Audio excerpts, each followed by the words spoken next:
As soon as that's up, we'll take the roll and we'll get going. Thank you, Mr. Chairman. It's loading. Okay.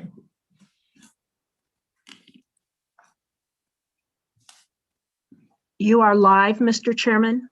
Okay, thank you very much. Okay, we'll call the meeting to order. Take a roll call, please, Carol. Good morning, Chair Greer. My name is Carol Nicolarson, and I'm here for Carol Clark. Representative Bear, Here. Representative Burkhart, Here. Vice Chair Duncan. Here. Representative Ayer, Here. Representative Gray, Here. Representative Heiner, Here. Representative Sherwood, Here. Representative Western, Here. and Chairman Greer. Here. All right, well, good morning. Back at work finally. And so today, what we have up are three items in front of the House Minerals Committee, House Bill 239, House Bill 196, and then House Joint Resolution 13. Does everybody have access to their bills in shorthand? Okay, make sure of that. Also, I don't know how many folks are watching us on YouTube, but we do have members with other bills up who will be coming and going as a matter, of course, of their regular work. So with that, I have the first bill, so I'm going to turn things over to Vice Chair Duncan, and I will go assume the position.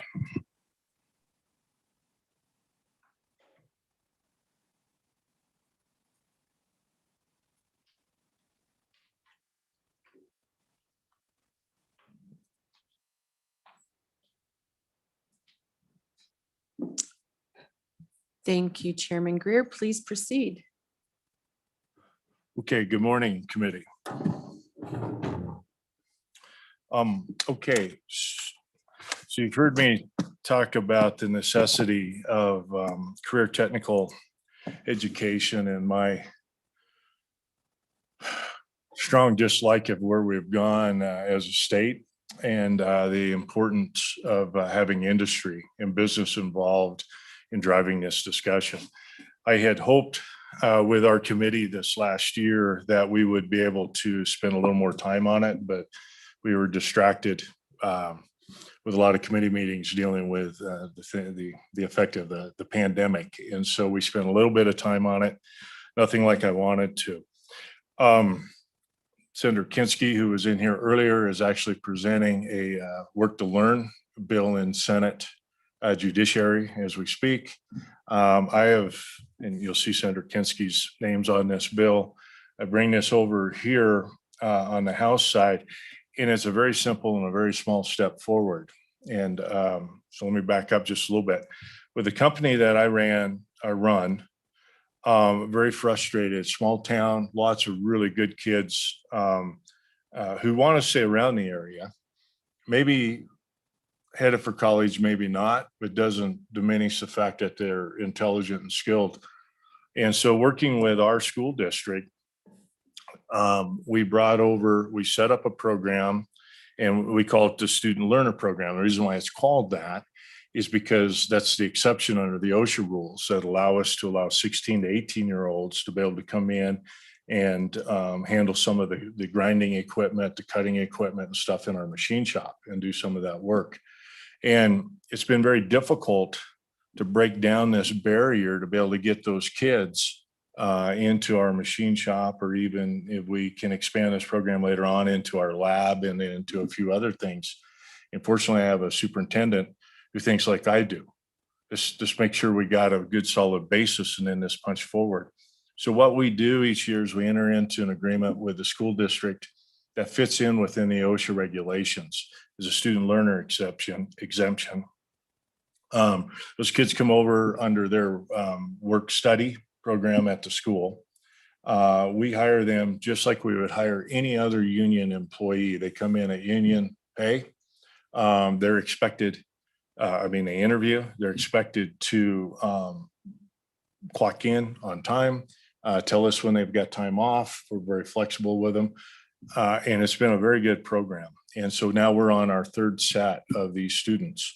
And I'm paying scholarships to 3 of them right now who are attending community colleges, getting certificates, and 2 of them are in machining, and the other one I think is going to be like in electrical. very good program. And as I talk about it around the state, everybody else says, well, we'd like to do this. But what they run into is this fear of liability. So I look at the statutes, and if I could call your attention to the definition of employee on page 5.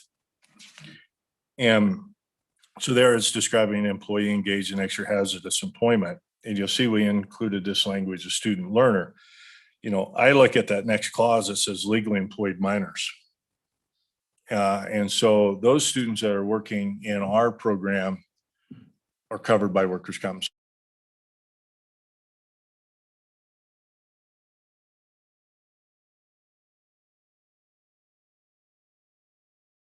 We treat them like regular. This has been a concern, and people testifying today in the CTE field.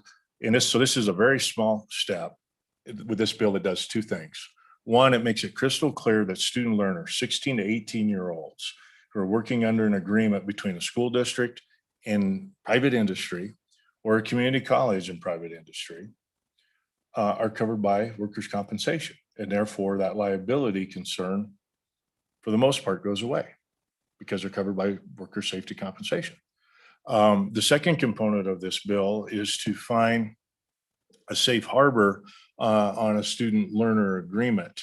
And, as I keep running into, the Wyoming Department of Education has put together a packet with agreements in here, but they don't address this issue. And the issue really is under the OSHA regulations, if you're working in a machine shop, welding shop, auto mechanic shop, something like that, there are all these exceptions for 16 to 18-year-olds, and they can't work in them. They can't do so many things that basically all they can do is sweep the floor. Well, they want to learn to do something. But there is the exemption, to the exception, which is defined by OSHA as a student learner agreement. And so what this bill does is it comes in and it provides for student learner agreements, and it just sets out the basic standards of a student learner agreement, which are hand in glove with, basically mirrored out of the CFR section 570.5 out of the child labor regulations regarding what is a student learner. Okay, and it's basically a mentored internship for the most part. And what we're asking the department to do is promulgate rules and regulations so we can have a form, and I'll give them the form that we worked on, the form that we worked on with WASHKI 1, that an employer says, you know what, we could bring in 2 or 3 kids and have them come in and weld. And interestingly enough, you can weld, but you can't run a grinder. Well, you know how popular that is in a welding shop. So, but we'd have an agreement so people can start to use it. And I don't know if Rob Hill and a few other people are going to testify on this, but this has been an obstacle or a hurdle for them. So that's what this does. It provides for this mechanism to get a student learner agreement, a safe harbor agreement, put in rule and regulation, easy to go to and pull up. And then it also amends this part of the definitions regarding what an employee is to include student learners. And then student learners are described later on the next page. So I can go through everything in greater detail, but that's the 30,000-foot flyover, why I've got the bill. I do have one thing I'd like to point out to the committee at a discussion yesterday. On page 5, where it says student learner, we're going to need an amendment, I believe. And this is a policy decision. So let me lay this out.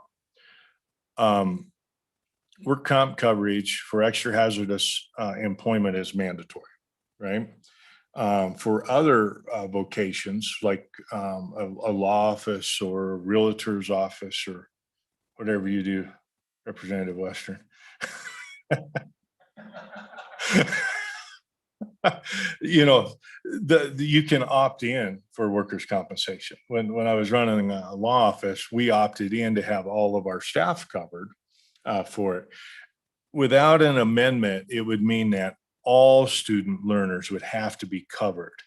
That was not my intent. My intent is that student learners would have the same coverage as the other employees that they're working with. And the simple fix on this, which probably isn't 100% fix, but would be on page 5, line 22, after student learners, and then put engaged in any extra hazardous employment would be a fix on that. So committee, with that, more than happy to take questions, or Madam Chairman, if you want me to go through greater detail, I'm more than happy to. Committee, any questions? Do you want him to go any further, or are we good? Nod your head, please, if you are good, or I'll get to questions, but do you need him to go deeper? Yes, no? No. Okay, questions then. Representative Heiners first. Thank you, Madam Chair. Appreciate that. And I'm trying to come up with some very difficult questions here, and I'm having a hard time coming up with something that's going to stump the chairman on this. But as we bring in these young student learners, which I think this is wonderful, because I know how difficult it is to find a job at the age of 16 and get some experience. But as we bring those into a workplace environment, do you contemplate the workers' comp insurance rates to be adjusted because of those student learners? Mr. Chairman. Yeah, Madam Chairman, I do not. And what I guess I'm going to hope is that everyone's like the mentors I've assigned to our students.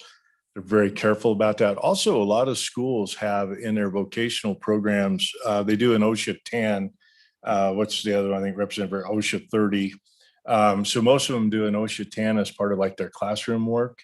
And I think I would like to believe that everybody is super safe with them. One of the things that was suggested as we discussed this was actually to create a discount for student learners as an incentive. However, working a discount in is very complicated. So I punted on that idea, Representative Heiner. Follow up. Representative Burkhart. Thank you, Madam Co-Chairman or Vice Chairman. So, Chairman, just a couple questions based on experience. So, does this have a requirement that they remain students, the 16 to 18-year-olds? Looking at it, it reads to me as if they have to be in school.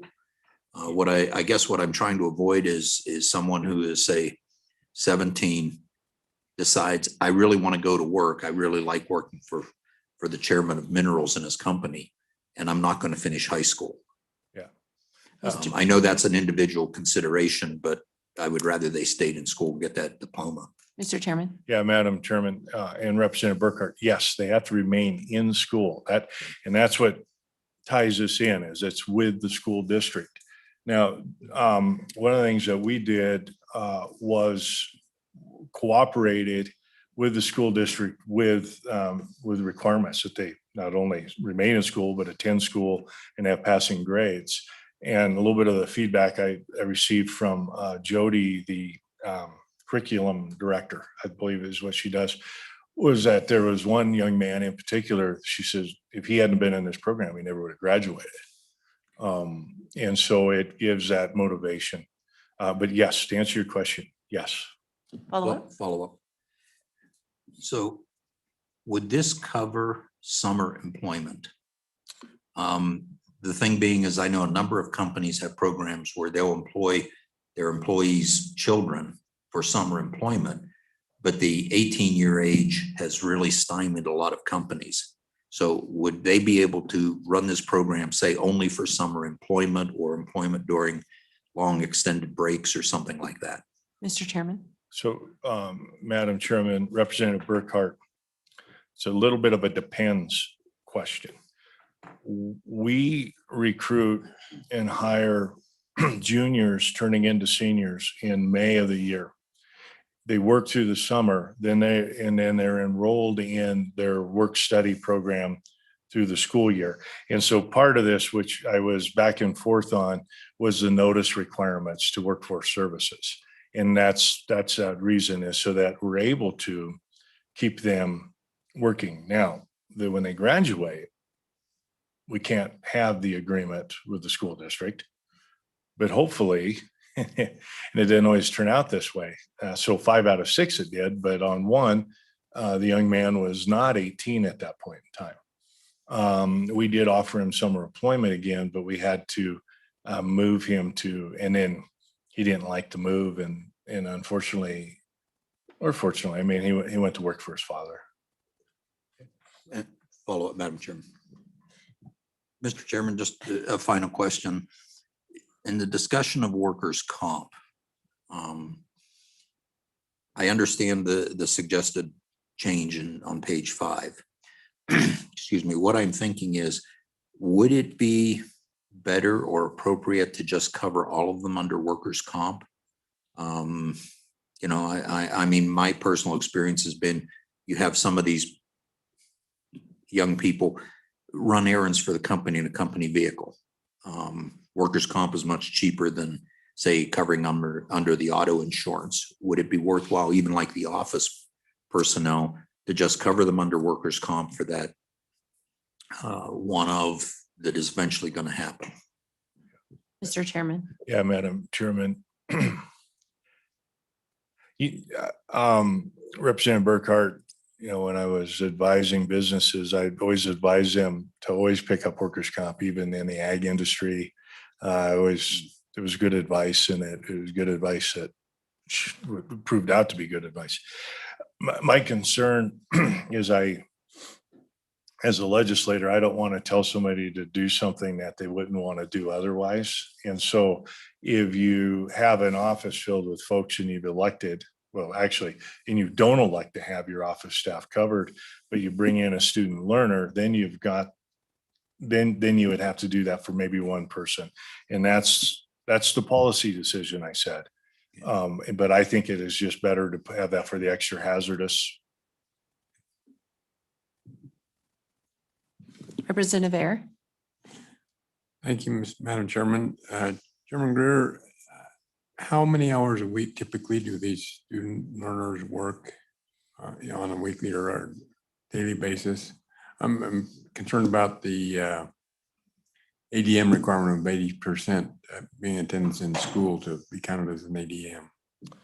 Yeah. Chairman Greer. Yeah, so Representative Duncan, or Chairman, Madam Chairman, Representative Ayer, you saw Senator Cost in here earlier. So one of the other working components on that is to try to increase those number of hours that they can work in the school district. So we're going to have to roll up our sleeves and then push on the education side to warm up to this. I think they can go up to 4 hours a day, but all of ours were just 2 hours a day when they were in school. And I should know the answer to that. And there's probably, I see there's 7 attendees up there. There's probably someone that knows that definitely, Representative Ayer, or definitively. Representative Bear. Thank you, Madam Vice Chair. Mr. Chairman, this is probably a simple question, or a simple answer, but I haven't found it here. There seems to be a differentiation in the bill between a student learner agreement and a student training agreement. Could you expound on that, please? Mr. Chairman. Yeah, so Representative Duncan, the student trainer agreement then opens this door to what the Department of Education was looking at. And that is, so the student learner agreement is the agreement to bring the kids on site. And then that student trainer agreement is what you might be doing specifically for that specific student. And, I would hope everybody would take the time that we do with our district on this. And it is, sit down with the vice principal and, we need to make sure this kid's in trouble of graduating. We need to make sure one of the requirements might be that he has all C's while he or she is employed in this provision. Hopefully that helps. Representative Sherwood. Thank you, Madam Chair. Really quick. Do we feel WyoTech would be covered under this in terms of being considered as a community college? Because they do have some students who are 18. So there's that kind of potential overlap, and I would hate to leave them out of this opportunity. Thank you. Mr. Chairman? So Chairman Duncan, Representative Sherwood, I don't know if they're covered. So in the OSHA regulations, it talks in terms of a local or state education authority. So we know that our school districts and the community college system fall into that. I guess I'm going to say probably not, but I don't know the answer to that question. Sorry. Anyone else? Representative Gray? Thank you, Mr. Chairman. Thank you, Madam Chairman and Chairman Greer. So obviously I agree with the intent of this bill, but as always, it's in the specifics. And so I want to understand, I mean, right now, isn't it clear? I mean, if something were to happen to a 17-year-old, obviously that'd be a tragedy, but wouldn't they be covered under workers' comp? I mean, to me, it's pretty, when I go on the website, if you're in the program, I mean, I think it's clear. Am I wrong? Mr. Chairman? Yeah, Chairman Duncan, that's what I believe. That's why I have the program in place right now. But that is not how other employers are more resonant with that. Not to be clear. Plus, then Representative Gray, the other component of this is that while they're covered by workers' compensation, are we falling into that exemption under OSHA for certain activities? And so the student learner agreement is a clear exemption under several of the ultra hazardous limitations on 16 to 18-year-olds. So there are two components to the bill. One is to provide what I call that safe harbor agreement to allow them to, in a classic example of this is you can have a 17-year-old weld, but they can't grind their welds. Now, if you have a student learner agreement in place, they can weld and then they can grind their welds. And, this committee, hopefully we have time this interim, will hopefully work with Workforce Services to take some primacy with respect to some of those OSHA regulations and make things a little easier for this age group and employers in the state. Good. Any further questions? I have one. Mr. Chairman, so primarily what we're doing is we're actually creating a template and an easier path for our districts to be able to have this public-private partnership, correct? Yeah, Madam Chairman, yes. Thank you. And again, like I say, I was fortunate that the superintendent of Washakie One, he's a tough driver, and he and I were visiting, and he goes, "Well, let's just do it." So we did. We went through. I did some research. We sent it to our respective attorneys, and they worked up a really simple agreement. It's worked really well, but other employers are more concerned about it. Other districts are more concerned about it. So that's why this was just identified. We could make this clearer and help one small step in our path of moving forward with this. Thank you. Carol, do we have anyone online? I don't see anyone. The attendees, we need to probably have them listed or shown for you. Madam Chairman, there should be somebody from Workforce Services. I'd be surprised if. Oh, there are 7 attendees. Carol, do you know how to do that, or do I need to do that for you? Okay, hold on. Yes, Mr. Chairman, Madam Chairman, there are 7 attendees, and I have 4 that have their hands raised. Okay, we can't see any of those attendees in the list. Could you make them? I can bring them in. Are they? Carla, Would you like- could you toggle over and click on the attendees versus the panelist button on that for us, please.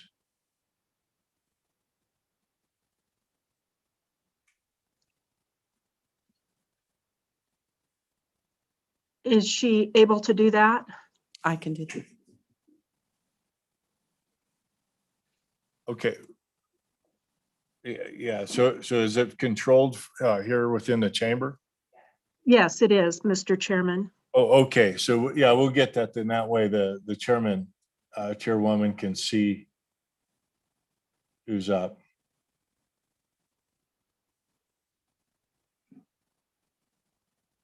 Yeah, so, Madam, I recognize all those names. So Madam Chairman, probably Jason Wolf is with Workforce Services, and then Lisa Johnson, Cindy Delancey are all representing organizations, and then Bruce is the superintendent at Shoshone.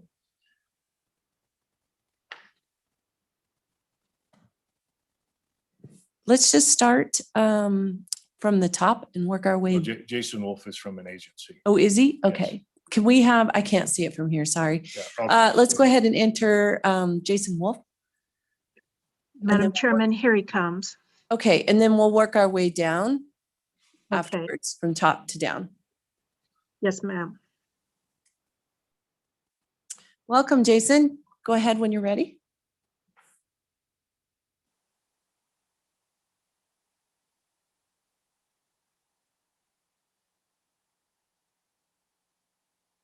Sorry, you're muted.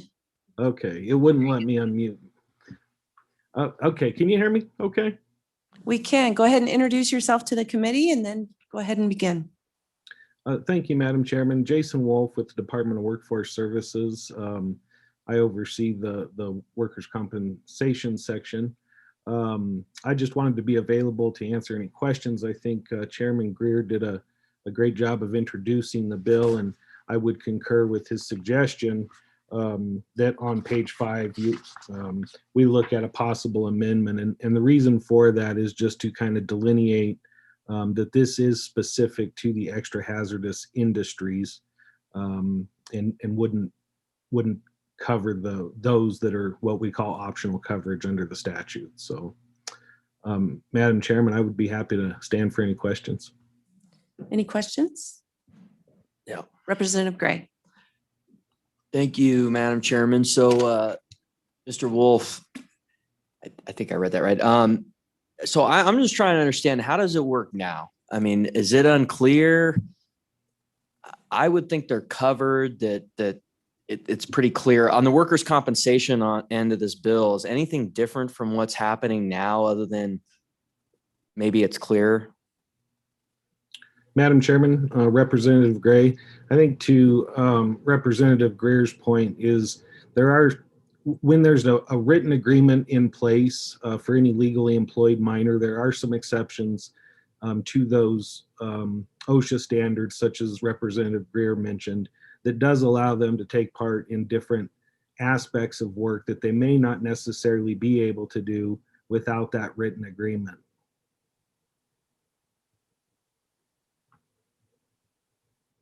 Anyone else? All right. Thank you very much. Thank you. Okay. Next, I'm not sure who we're Hi. letting in. Madam Chairman, I'm letting in Bruce Thoren. Okay. Welcome, Bruce. Introduce yourself and who you're with, and go ahead and begin. You're muted.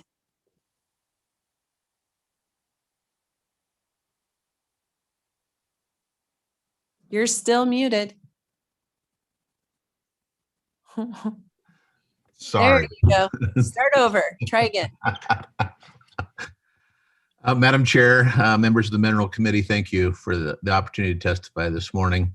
My name is Bruce Thoren. I am the superintendent at Fremont 24 in Shoshone. The opportunity within this bill is fabulous for schools. It's fabulous for kids. Being that we are a right to work state, the formalized union programs are here, but in not the same numbers as they would be in a more unionized state. This bill provides the opportunities for our youth in a program that is similar to those formalized union programs, training, specialty, work, all of those good things that we want in a good, solid CTE program. Those are the things that we strive for. And in talking back to Representative Ayers, a question regarding the amount of hours in school and some of those considerations. As a school district, I can have a work-based learning elective class. That student can be enrolled in that class. Now, there are some hoops that we have to jump with that requirement, being that it has to be a formalized instruction. There has to be a visit to the work site. There has to be expectations on the work site. Nothing more than would be typically, whether it's dress, whether it's showing up on time, whether it's doing the job you're told, all of those things, and those are documented. So it is very possible to make this as part of the curricular offerings within the school. I would like to just close by saying that I'm in support of this, and I'd be happy to answer any questions. Thank you. Any questions? Seeing none. Well, Wait, maybe just to make sure Representative that, Ayer. thank you, Madam Chairman, sorry. Just to make sure, so you're saying that the student who is in this work program could be counted as being in attendance at school for purposes of computing the ADM? That is correct, as long as there is a formalized class in place and there are expectations within that course, and those expectations are linked to that job so that a measurement can be done as far as them completing, just as you would in class, whether it's a worksheet, a test, an assignment, those types of things. So we can make that an elective class and they can be counted as ADM. Good. All right. Thank you, Mr. Thorne. Thank you. Let's go ahead and let in Cindy and Lisa both at the same time.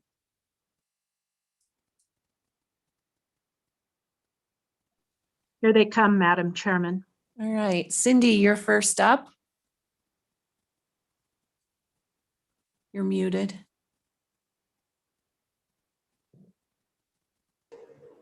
There you go. Good morning, Madam Chairman, members of the committee. My name is Cindy Delancey. I really want to thank you for the opportunity to speak in support of House Bill 239. I guess I should jump back. I'm Cindy Delancey, representing the Wyoming Business Alliance. Thank you, Madam Chairman. On behalf of our over 300 members, we really commend the work that Chairman Greer has done on this incredibly difficult topic.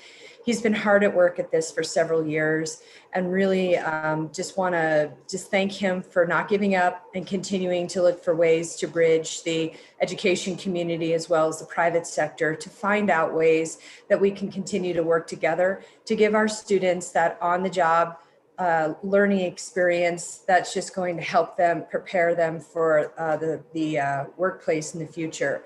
As Wyoming employers, we want to hire Wyoming students. And by giving our students this opportunity to gain experience without having the employer being hesitant for liability exposure, which has been the case for many years, really, again, opens the door to continue to just help promote CTE within our state and train our students to make sure that they're ready for 21st century work skills. This is an incredibly complex area of the law. And, you know, right to Representative Gray's question about how does this work now, it really doesn't work. That's why Chairman Greer has used the specific language in the federal regs to be able to find somewhat of a workaround to be able to clear that pathway to make sure that everyone is protected in these respective relationships that can promote on-the-job training. So very grateful for the chairman's work, fully support House Bill 239 and ask for the committee's favorable consideration. Thank you, Madam Chairman. Representative Burkhart. Thank you, Madam Chairman. Ms. Delancey, real quick question about how many of your member companies do you think use this program? Ms. Delancey. You're muted. Did you not hear the question? You did? Go ahead. Thank you, Madam Chairman. LSO has to unmute people, so Oh, we're unable to okay. unmute ourselves. So I know everyone's doing the best they possibly can. So that's what the delay is related to the mute. Okay, well, thanks for sharing. Yeah, Chairman Duncan, Representative Burkhart, I get the sense from speaking with my membership that many would take advantage of this. There is a real desire to create, as I mentioned, those on-the-job learning experiences for our student learners. But being a lawyer myself, I certainly understand the barriers that have people are just unwilling to expose themselves to the kind of risk and liability that can ensue if someone were to be injured. And there is a real desire and almost necessity to try to move forward with giving Wyoming students these types of opportunities. Good. All right. Thank you, Ms. Delancey. Lisa, there you go. Thank you. Good morning, Madam Chairwoman Duncan and members of the committee. I'm Lisa Johnson. I'm actually bringing comments on behalf of 3 organizations this morning. First, the Wyoming Association for Career and Technical Education has been, this is a top priority for removing barriers to the opportunities for students to gain valuable work experience. We think that work-based learning is a key component to CTE. And we also believe that the valid industry experience that these student learners will achieve is the highest level of learning. And so career awareness is also very important to the educators across Wyoming that are trying to help these students get that valuable experience. I'm also speaking on behalf, bringing comments from Katie Legursky with the Contractors Association. She had some technical difficulties this morning and wasn't able to log in, but Ms. Legursky and her association has been a very strong industry ally to the CTE community. And so she's asking for your favorable consideration of this bill as well. And then finally, on behalf of the Wyoming Economic Development Association, investments in developing a trained workforce is a high priority of the economic development community. And there was an article in Area Development magazine that said that a qualified workforce is a chief concern of growing companies or companies that are looking to relocate to a new community. And so when companies are able to find that trained workforce that's ready to go, it benefits the communities, it benefits the student learners and future workforce, and it benefits Wyoming. So happy to answer any questions. Representative Heiner. Thank you, Madam Vice Chair. Thank you, Ms. Johnson, for being here and for your testimony. I was curious about when we have a work release program and students go to a work site such as we're talking about here and get some experience, how many of those individuals end up in that type of a career afterwards? Do we have a high success rate? Ms. Johnson. Thank you for that question, Madam Chairwoman and Representative. I don't have the specific statistics on that, but I can tell you that when students have the opportunity to get in a sequence of courses that are related to CTE, they're more likely to have higher graduation rates as part of a CTE program. And perhaps if the superintendent from Shoshone is still on, he might be able to answer that question, or else I could follow up. Anything else? Okay. That's it, I guess. Thanks. We will close I cannot speak this morning. Public comment. Committee, what's your pleasure? Move the bill by Representative Sherwood, seconded by Burkhart. Any amendments? Representative Sherwood. I would like to move the suggested amendment for page 5 on line 22. That would add after student learners engaged in any extra hazardous employment. Okay, do I have a second? Representative Greer or Chairman Greer seconds it. Any discussion? Okay, question being called. All those in favor say aye. Aye. Any opposed? No? Okay, motion carries. Representative Burkhart. Madam Chairman, just a conceptual amendment. And if I can get a second, we could discuss it briefly. My amendment would be on page 2, line 6, and then over on page, if I can find it again. One moment, please. Page 7, line 2, the word vocational. I think we've gone to career and technical education. And I would make an amendment that we change vocational to career and technical educational work. Do I hear a second?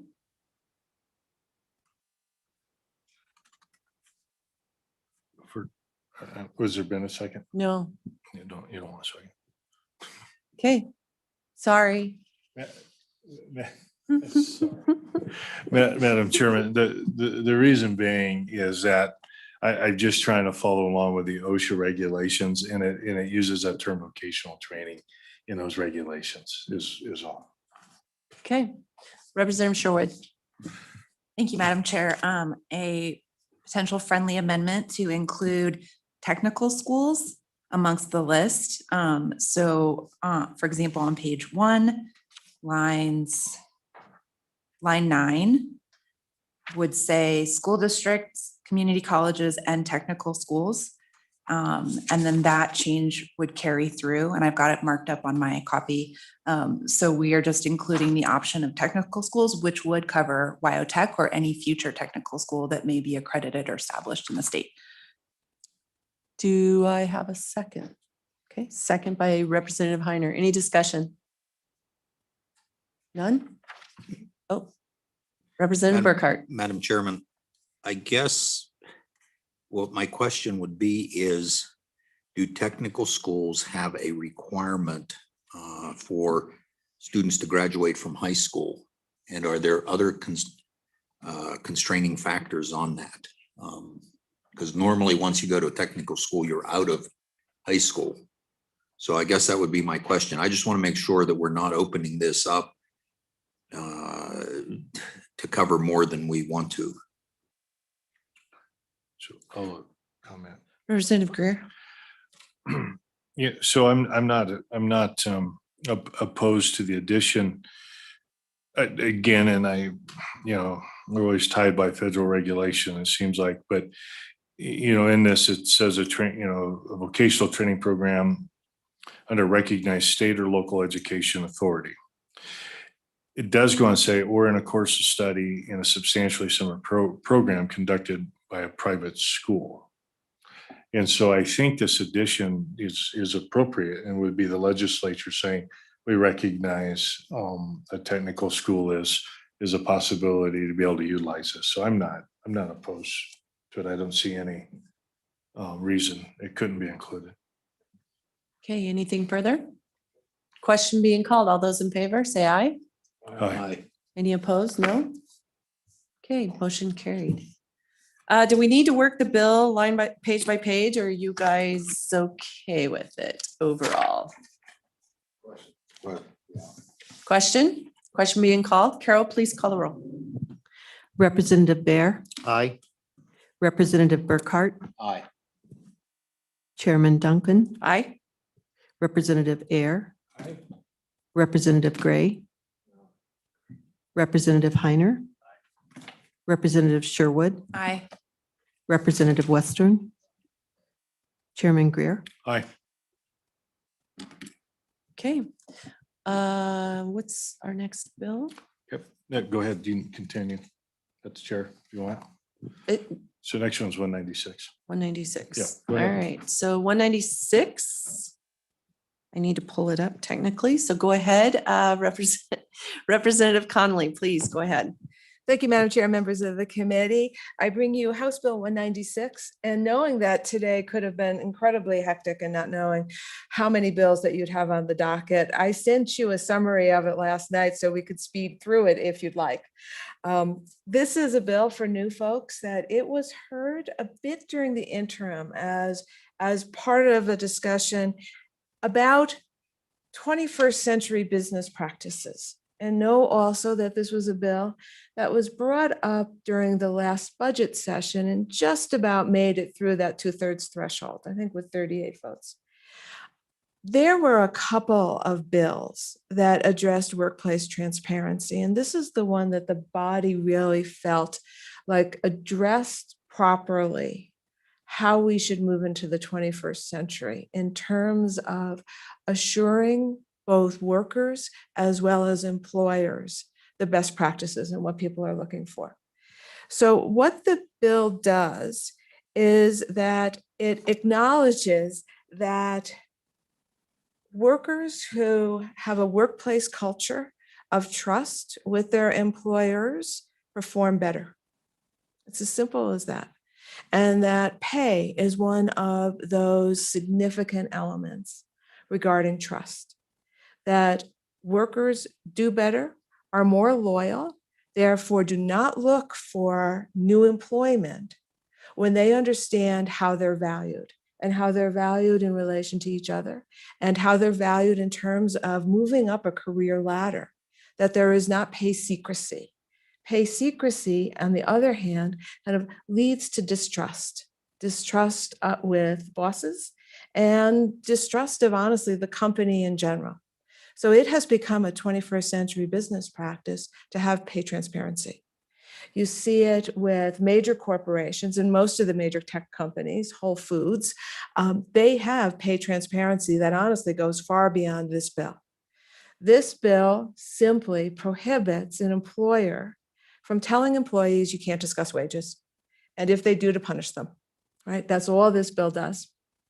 And so kind of simply kind of walking you through it, the bill adds an element to our Fair Labor Practices Law. And you can just flip over to page 2, which is the content of the bill, that it prohibits an employer from prohibiting an employee from disclosing the employee's wages, discussing the wages of others, etc. But notice that here, there is absolutely no obligation that an employer tell anyone anybody's wages or post them, right? That is not what this bill does, right? That is totally voluntary, right? All it does is prohibit an employer from punishing an employee for talking about their wages. The second portion, to require as a condition of employment that an individual doesn't talk about their wages, or to punish them. That's part C. So that's what the bill does. I'd be happy to take any questions. Any questions? Representative Heiner. Thank you, Madam Vice Chair. And Madam Minority Leader, appreciate you being here for testimony this morning. Do you envision this being for exempt as well as non-exempt employees? Madam Vice Chair. Madam Chairman, Representative Heiner, yes, although there are absolute exceptions in general, and those would go, for example, for human resources executives. They're not going to be discussing wages with anyone. Follow up? Follow up? For those employers that pay based on merit to create a way of excelling employees to excel in their workforce, how would this affect them where everyone is paid differently based on their, and as we try to provide incentive to do your best, pay is the ultimate incentive device. So how would that affect them as they're trying to do a merit-based pay? Madam Minority Leader. Madam Chairman, Representative Heiner, that's a great question. And that's honestly exactly what this bill assumes will happen. people will talk about their wages. And actually, people already do talk about their wages. But when it's clear that someone has gotten a raise because of performance, that's a good thing. Honestly, that is a best practice. You get what you deserve for the work that you do, right?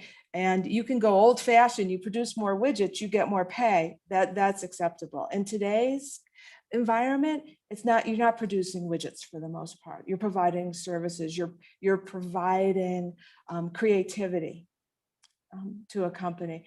That's an acceptable reason for getting more pay. And those who have less pay will understand that. It's transparent. One more question. Thank you, Madam Vice Chair. Madam Minority Leader, what is the punishment if with this legislation, what is the punishment for an employer that prohibits that? Madam Minority Leader. Madam Vice Chair, I anticipated that question, Representative Heiner. And so I am turning to 27.9.106, right, which is the next section in the statute for what happens if there is a complaint here. And so I'll just need to read it to you. It's not very long, right? So it is where the hearing officer determines that the employer, employment agency, or labor organization has engaged in any discriminatory or unfair employment practice as defined in this chapter. The hearing officer's decision may be, first, to require the employer to cease and desist that unfair practice, to require remedial action, which may include hiring, retaining, reinstating, or upgrading employees. 3, require the posting of notices, the making of reports for compliance, or 4, require the employer or labor organization or whatever to pay back pay or front pay. So really what the remedy is in this section of statutes is really about compliance and making things better. We're not talking about fines or anything along those lines. Anyone else? Oh, Representative Western. Madam Chair, Madam Minority Floor Leader. So let's say that this bill doesn't pass. So that means that right now employers can put in their employment contract a clause to forbid their employees from talking about their wage. As of right now, is there any recourse that an employee could have for a wrongful termination? Madam Minority Floor Leader. Yeah, thank you, Madam Vice Chair. Representative Western, again, another good question. In general, the answer is no. However, as you saw in the list of evidence that I gave you, there has been one ruling from the National Labor Relations Board brought suit based on the NLRA, the National Labor Relations Act, that an employer who fired a person for talking about their wages had violated the act. That's one ruling, and that's it. I'll just say that there's one ruling about protecting concerted action. Know that the NLRA was really designed in 1935 to allow for workers to unionize. And that's really what that federal law is about, the right to unionize.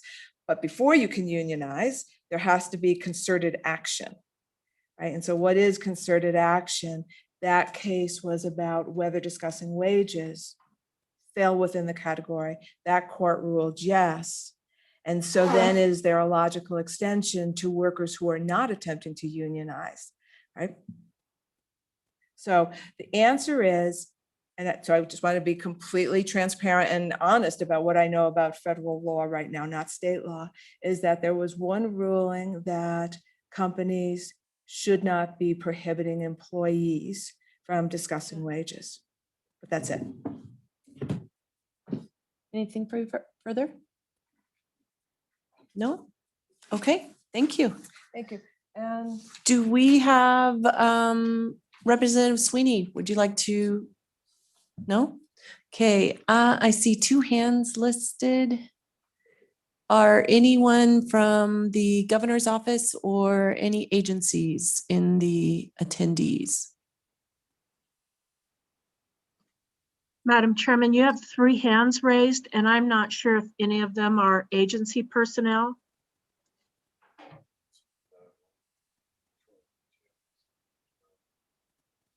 Yeah, I don't think so.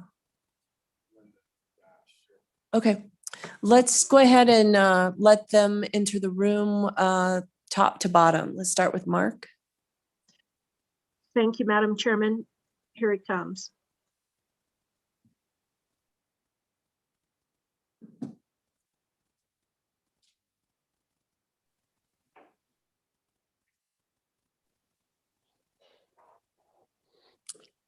Okay, go ahead and introduce yourself and who you're with, and please begin. Thank you, Madam Chairman.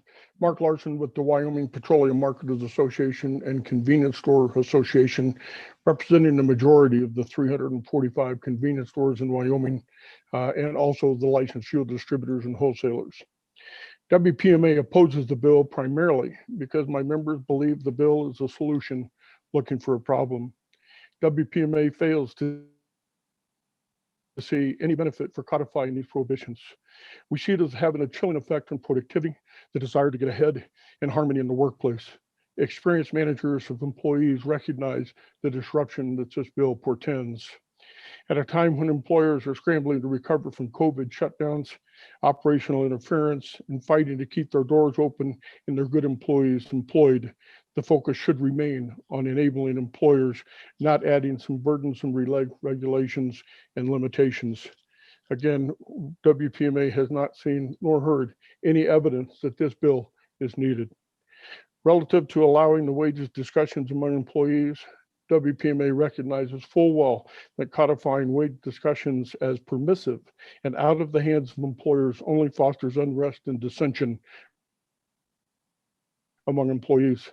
One needs to factor in many things when discussing and reviewing wages, such as job classification differences, experiential and training differences, tenure differences, and a host of other factors. Does anyone really think that employees will take all of these factors into consideration when talking about wages with other employees? Or will they simply compare wages? The answer is obvious to any business owner or manager that has employed employees. Not allowing employers to prohibit wage discussions ignores these business realities. Madam Chairwoman, members of the committee, WPMA requests that you not vote for this bill. I'll stand for questions. Representative Heiner. Thank you, Madam Vice Chair. Appreciate that. And Mr. Larson, I appreciate you being here to testify. Your organization, you mentioned you have 340 some odd organizations that you represent. And how many employees would that encompass based on that number of convenience stores? What type of gross volume of employees are we representing here? Mr. Larson. Thank you, Madam Chairwoman, and Representative Heiner. Thank you for the question.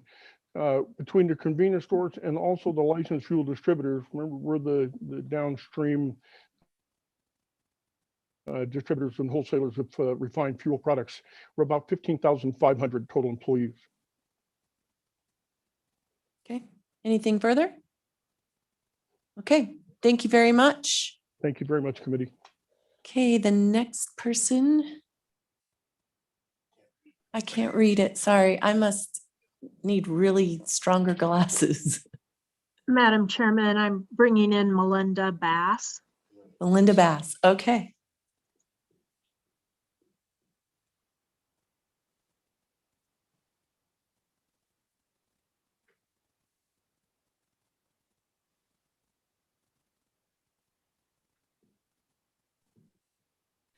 Hello, my name is Melinda Bass. I am the Executive Director of the YWCA in Sweetwater County.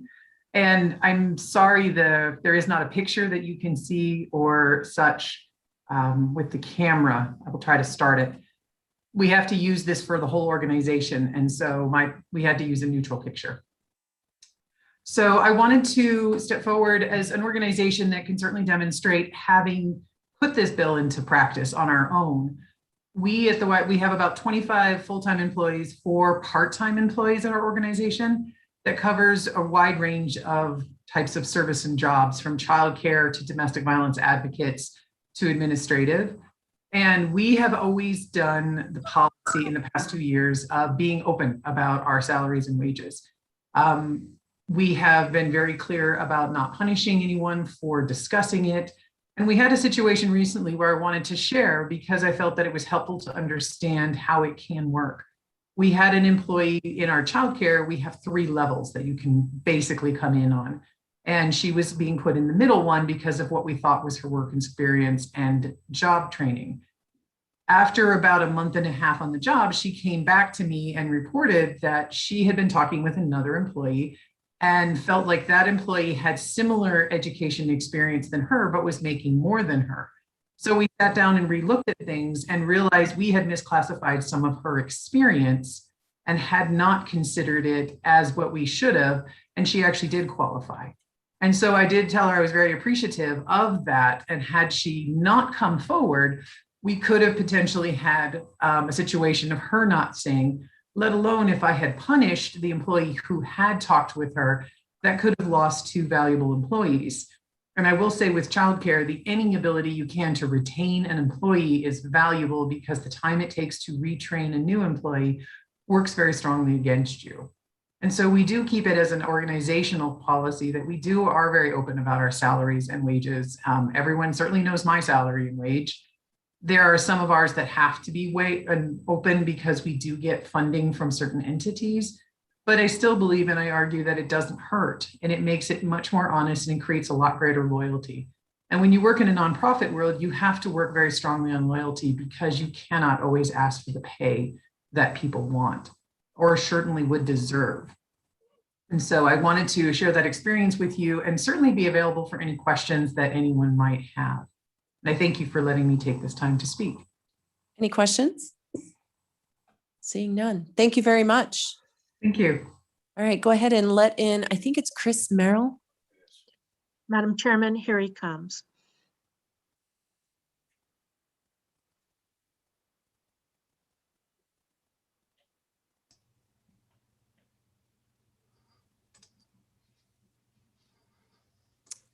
Go ahead, introduce yourself and who you're with.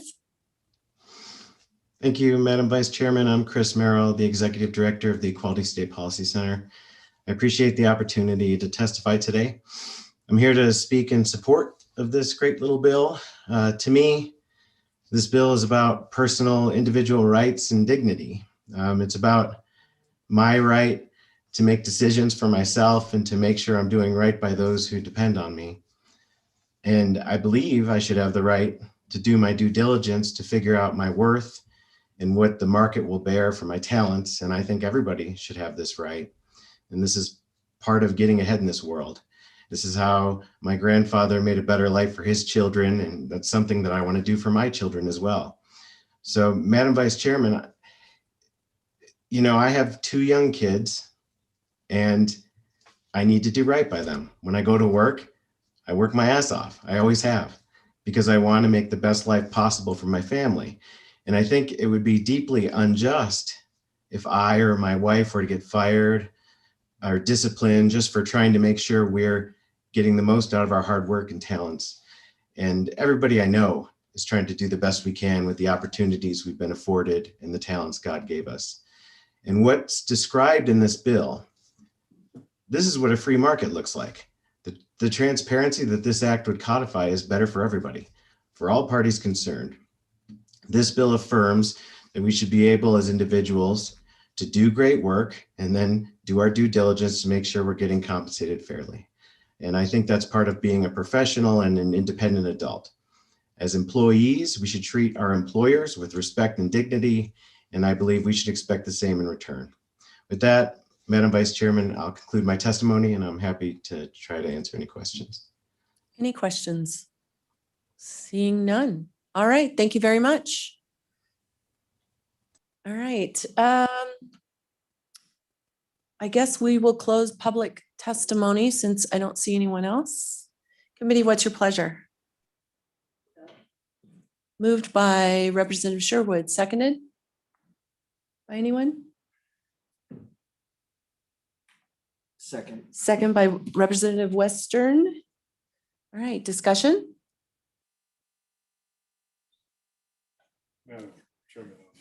Go ahead, Madam Chairman Greer. Chairman, so the Menai floor leader and I share the same concern about the wage disparity, gender wage disparity. And we can argue about that all we want and why it exists and how big it is, but it is a reality, and we both share, I think, the same view on that. As she well knows, I do not favor this as a fix to it, and I've been upfront and honest about it. And I look at this from a perspective of an employer, and while in my own practice we don't have a specific prohibition on this, I do know employers that do, and there are good reasons for it. And as is testified by Mr. Larson, some of the consequences of it are very difficult to deal with as an employer. And I just think, as a general rule, it's difficult to grow an organization, to develop an organization, and to take tools away from the employers, not really in my mindset. So I'm not, and I'm in minority floor leaders, no surprise, I haven't been in favor of this course of action. I'll be a no vote on it. Representative Heiner. Thank you, Madam Vice Chair. I would echo those same thoughts. As a former manager of several hundred employees, we didn't prohibit discussion, but we strongly discouraged discussion of wages, and everyone was paid differently. Their bonuses were all different. Their wages were different. And when I saw that there was some discussion, it led to bickering and discontent amongst the employees. And it really was counterproductive when that discussion was allowed in the workforce. So I am going to come out against this bill for that reason. Representative Bear.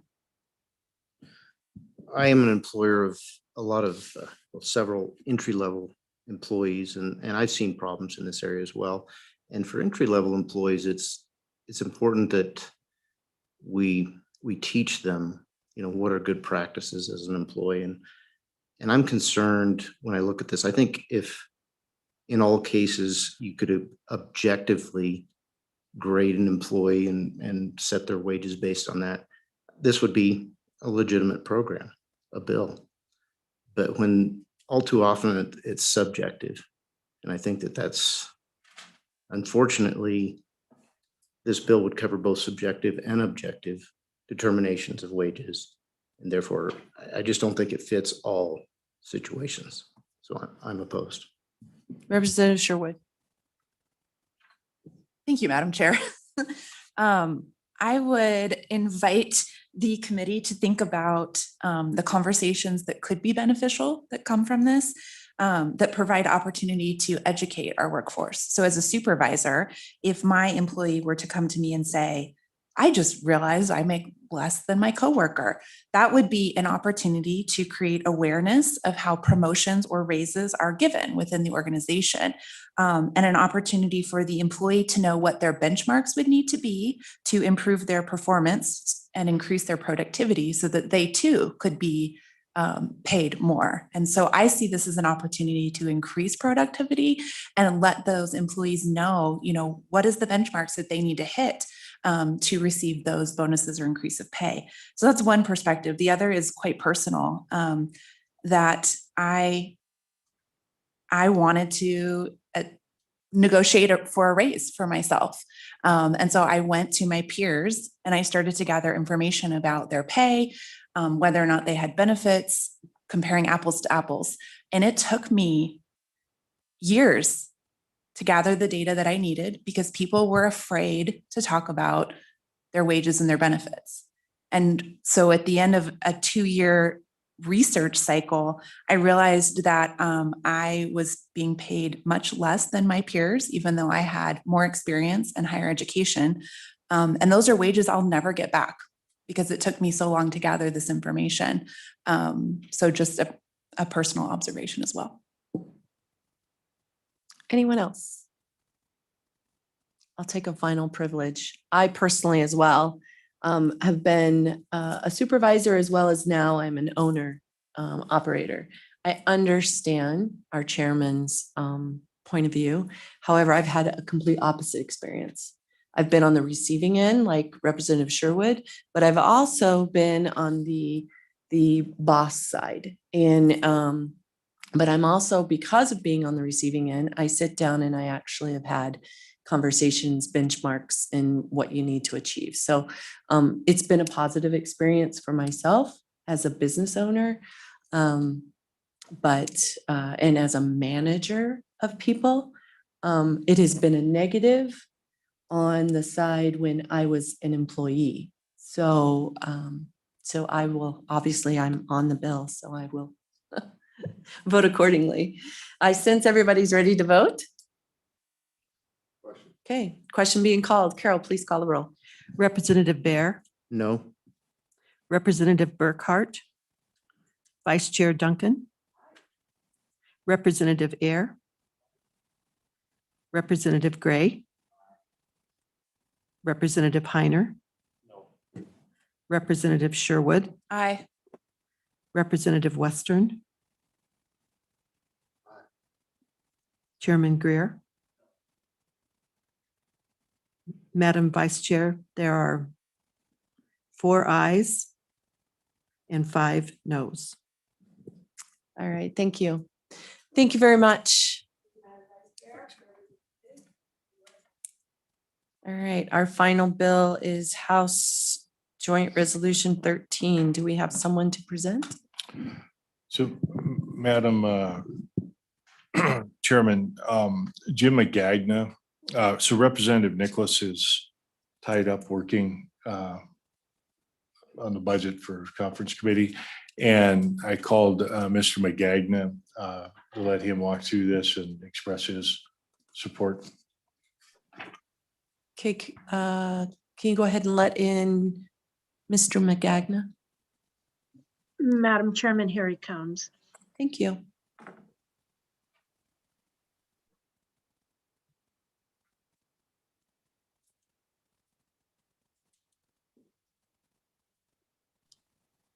Good morning, Mr. Magagna. Would you please go ahead and tell us who you are, introduce yourself, and go ahead and walk us through this bill? Well, thank you, Madam Chair. I'm Jim Magagna with the Wyoming Stockholders Association, and I certainly appreciate the opportunity to present this bill to you, House Joint 13, support of Taiwan.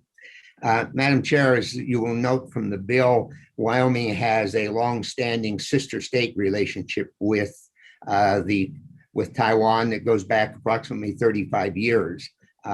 That's not unusual because of the controversy with People's Republic of China, whether Taiwan in fact was an independent nation or not.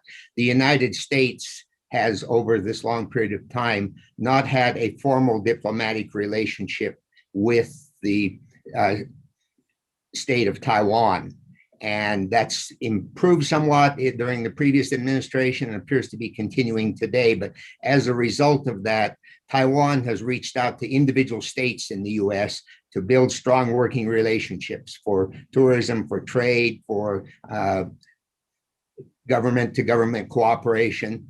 And they have identified Wyoming as one of the small group of states that they've put particular emphasis on developing a relationship with.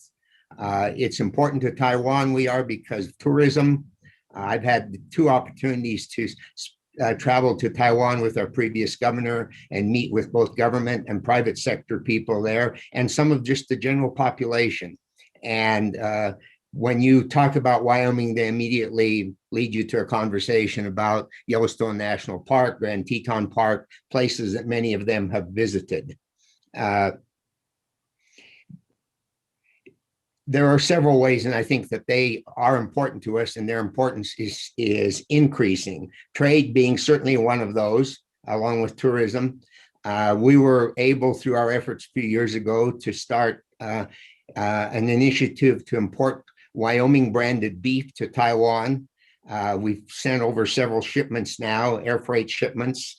The only thing that's stopped us from doing more of that is the lack of processing facilities in Wyoming, which is being addressed in several other bills before the legislature this session. But where we were able to do that, that was very well received. Taiwan currently imports a high percentage of its beef from Australia.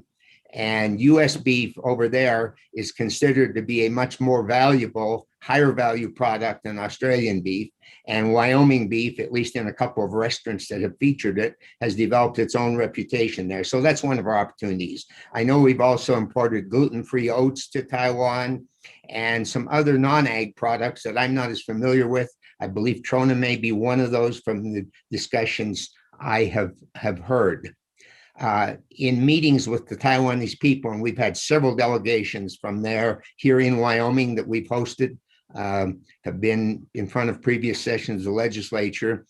They've expressed some strong interest in potential future investment in certain industries here in Wyoming as well. So the potential value for this growing relationship is tremendous. As a result of actions taken a couple of years ago, the state of Wyoming now has a trade office based in Taipei, a staff of 2 people there who are constantly working to build new opportunities for Wyoming products to be marketed in Taiwan, as well as for mutually beneficial trade relationships. And we see that we're on the verge of a lot of opportunity there. So this joint resolution is a way for the state of Wyoming, particularly the Wyoming legislature, to express to the Taiwanese leadership, to the business community there, and to the people of Taiwan, the value that we place on this relationship.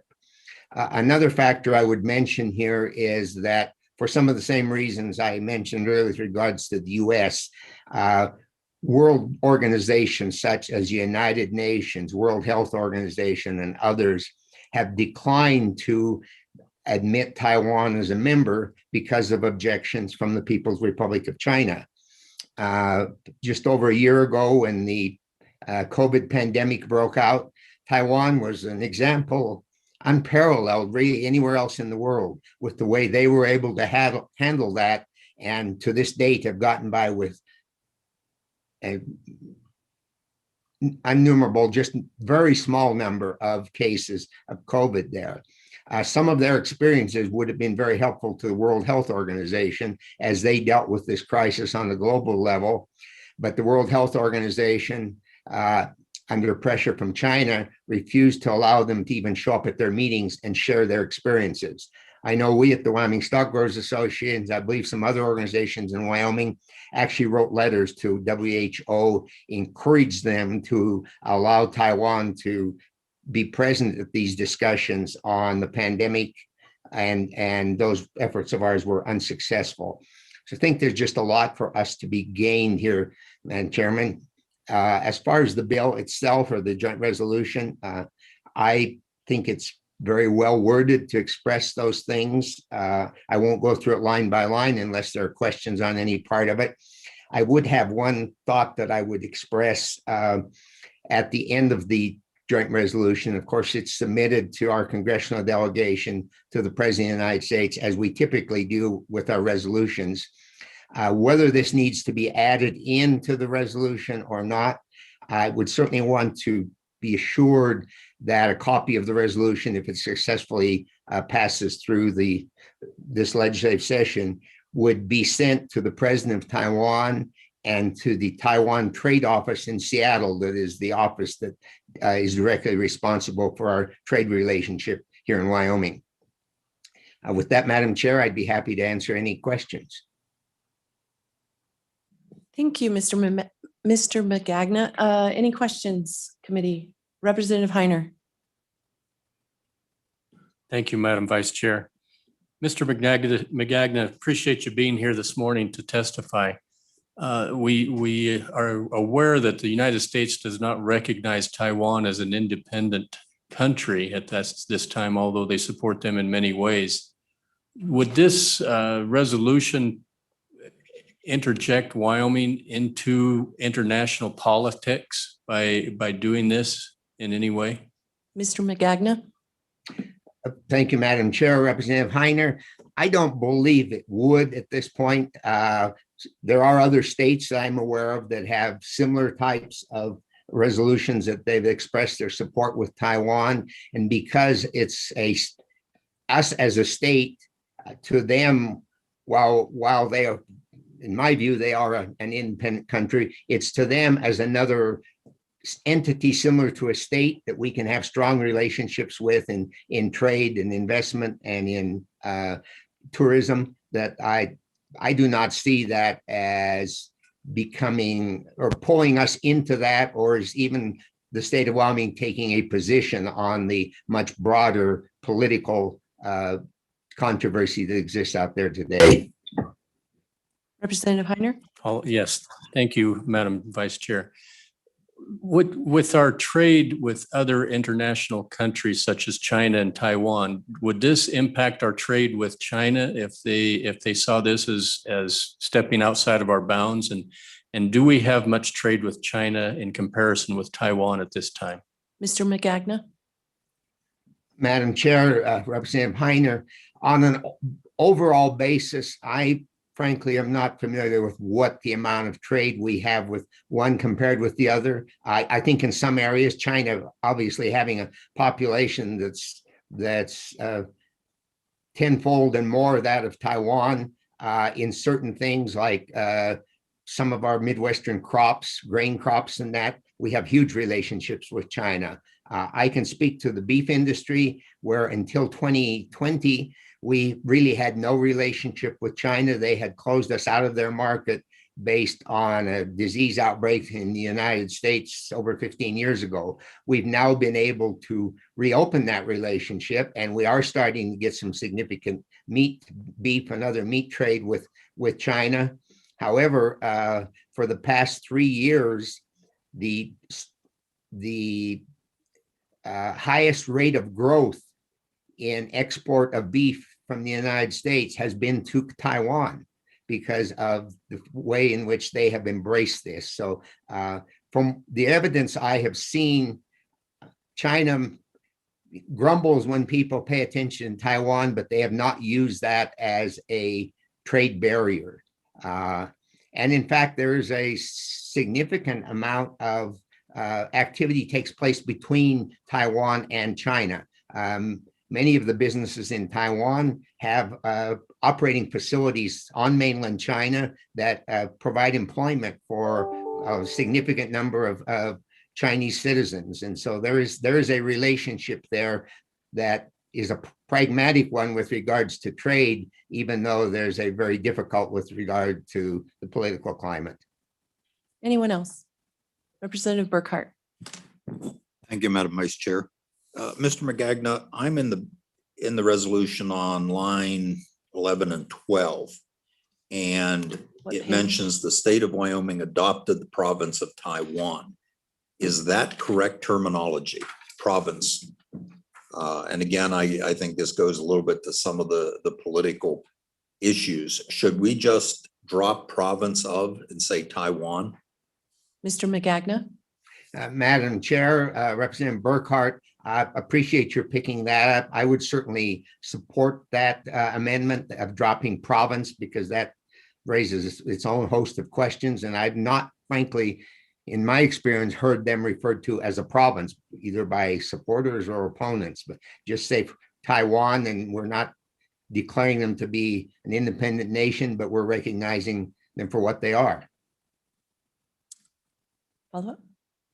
Nothing. Anyone else? Seeing none. Okay, thank you, Mr. Magagna. Is there Thank you, anyone Madam Chair. else? I don't see anyone else in the attendees. Okay. I will close public testimony because there's so many people out there rushing the mics. Committee, what's your pleasure? Move the bill by Representative Ayer.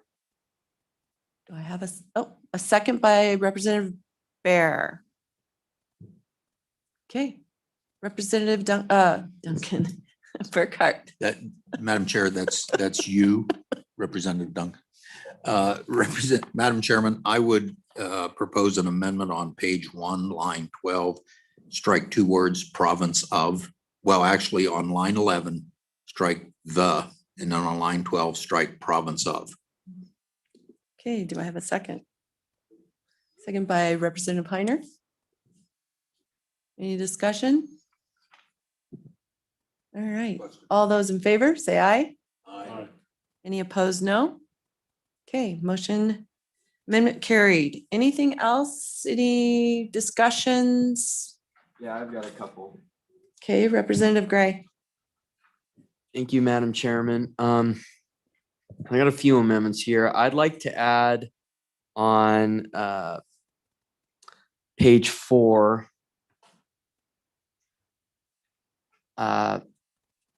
We'll create section 3 and then renumber as necessary. So page 5, create a section 3. And add the language that Wyoming supports the Trump administration's historic diplomatic efforts to recognize Taiwan. That Wyoming supports the Trump administration's historic diplomatic efforts to recognize Taiwan. We get that? Did you get that? So can I explain the amendment? See if she's got it. Do I have a second while he's getting that written down? Historic, please say that again, Representative Gray. That Wyoming supports the Trump administration's historic diplomatic efforts to recognize Taiwan. Historic diplomatic efforts to recognize Taiwan. Do I have a second? I'll second.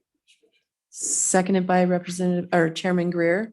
And go ahead, discussion. Thank you, Madam Chairman. So what happened in the Trump administration is a recognition of Taiwan. It happened at the end of the Trump administration. And it's really historic and I think an important moment. And I think we should be strong in this resolution. I really do. I mean, are we going to be strong or not? You know, and so I think that was a great moment, and I think we should recognize it. Can just, Madam Chairman? Representative Greer. Yeah, so I'm thinking too, there's being strong, which I agree with. And but would and my thoughts are just that Wyoming supports previous administrations' efforts and tone things down just a little bit would be my suggestion. Is that friendly? All right, it's friendly. Okay. That's friendly. So what does it read now? It's everything that you wrote. That Wyoming supports previous administrations' historic diplomatic efforts to recognize Taiwan. It's just a little bit of a little sanding of the edges, that's all. Madam Chairman. Representative Burkhart. Madam Chairman, just a question for both the sponsor of the amendment and the sponsor of the amendment to the amendment or the change. Is that correct terminology, or is there a formal way to address a previous administration? That's all. It's just a question. I don't know the answer. Madam Chairman. Representative Greer. And we could say previous presidential administration, but I think yeah. So I'm fine. I'm just offering a little because I agree with the sentiment. I'm just looking at how we push forward. Any further discussion? Seeing and hearing none. All those in favor say aye. Aye. Those opposed, no. Okay, the amendment passed. You had a second one? Madam Chairman, I've been working up a couple more and maybe I'll save them for the floor. I think some of Taiwan's work with the Hong Kong situation, I think we should recognize it because it has been very important. And but I'm not quite there on the wording, so. Okay. I appreciate it. Anybody else? Representative Sherwood. Thank you, Madam Chair. I just want to point out that Wyoming beef, which is way better than Australia's beef, is served at the Sherwood Hotel in Taipei. Chairman Greer. I'm not a big fan of joint resolutions, but and we've done this with a sort of a written letter signed by a bunch of the members, but this relationship has really been ongoing. There's clearly tension between China and Taiwan. The relationship exists between Wyoming and Taiwan, and I support moving this forward and making those statements. And having did one trade trip there, they really, they love all things American, and really do appreciate Wyoming and have an understanding for it. That it was amazing to me. And then sort of as a corollary, we met with what was dubbed the not embassy, with the U.S. representatives there, who cannot be formal, engage in formal diplomacy, which just doesn't quite seem right at this time. So anyway, just comments. Anything else? Representative Burkhart. Thank you, Madam Vice Chair. I would propose an amendment on what is now, I believe, Section 5. That would be line 13, page 4, to include a copy to the President of Taiwan and the Taiwanese Trade Office in Seattle. And I would allow staff to come up with the exact wording for that, but that's conceptual. Okay, seconded by Chairman Greer. Point of order. Did we vote on second amendment by Gray? Yeah. Yeah. You voted aye. Remember the first. Madam Chairman. Go ahead. He accepted my suggestion as a friendly amendment. Yeah. Seconded by Chairman Greer. Any discussion? No? Understood, Carol? Okay. Okay. All right. Sure. Representative Gray. Thank you, Madam Chair.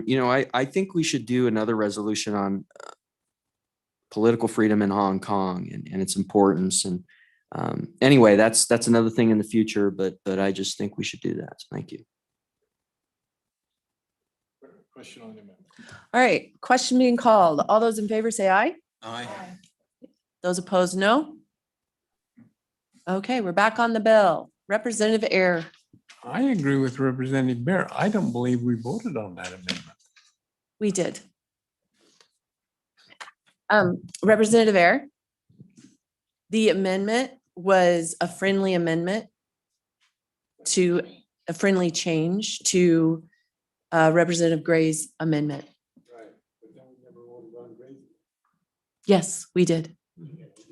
Let's go ahead and vote on it. I think we now. did. We did, but we can vote again. All those in favor, say aye. Aye. Any opposed? No. No. Okay. Thank you very much for your share. We're back on the bill. Anything further on the bill?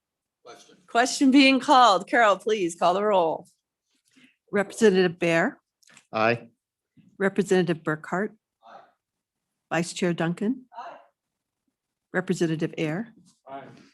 Representative Gray. Aye. Representative Heiner. Representative Sherwood. Aye. Representative Western. Chairman Greer. 9 ayes. Okay, Chairman Greer, you can finish this out. Okay, we're done early. So I sent everyone Word copies. I don't know how well they translated on the reliability bills. And so I'll continue to hopefully work up a draft we can look at, and we're gonna have to, just finding time's been brutal, and I didn't have my laptop while I was locked in. So it was hard. I know, it was terrible. Sort of my thoughts are I'm gonna take the findings from 258, move them into 155, drop down with the reliability components of 155, look at the firming requirements and blend those in. And so we'll kind of get those out, and maybe I can get sort of a draft substitute bill of 155 for us to work on Friday. And then I'll get through, look at what else I've got in the queue, and we got a couple heavy hitters on the House floor coming up that's going to require our effort too. So anyway, good work, committee. So glad we're able to get moving. Chairman Greer, could I have Representative Sherwood help me with the wording on her for technical communities? And then probably Representative Gray or Burkhart help me with those Yep. two. Thank you. Carol, we got a little bit of time for a change. So yeah, we can get those, and I may run over to Senate Education right now. See how Senator Kinski's doing.